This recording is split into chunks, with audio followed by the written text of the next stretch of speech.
Cool, what's going on guys? It's Barber Jason again, and I've got my student here, Yasin. He's just finishing off his haircut now. He's done the clipper work, he's cut the top, now he just needs to connect it in.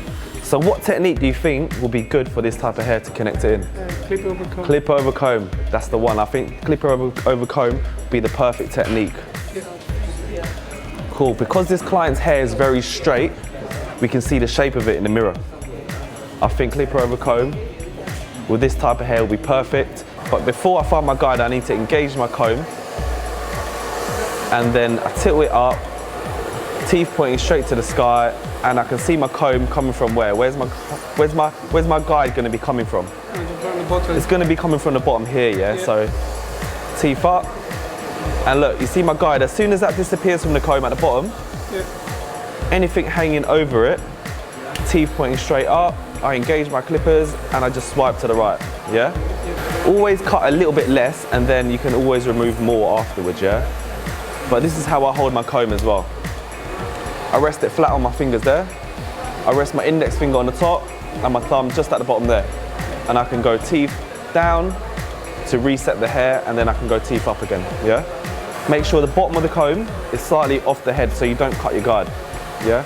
And you're gonna start from the bottom, working your way up until it looks blended in. I've done this side here. As you can see, it's nice and square. Yep. I want you to do the same thing on this side, yeah? So engage the comb slightly lower around here first. That's it. Pull it out a little bit more. That's it. Looking good. Now you can go a little bit higher and blend that into the top, into your layers. Pull it out a little bit more. That's it.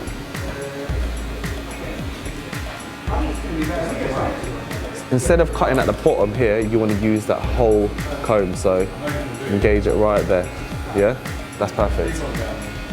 Nice. So now you need to work around the head shape. So you need to step round, making sure the comb is parallel with the head shape. So you see the comb, you're going to be following your canvas and also the shape of the head as well. Start a little bit lower first, there. That's it, and then work your way up that column. That's it. That's nice.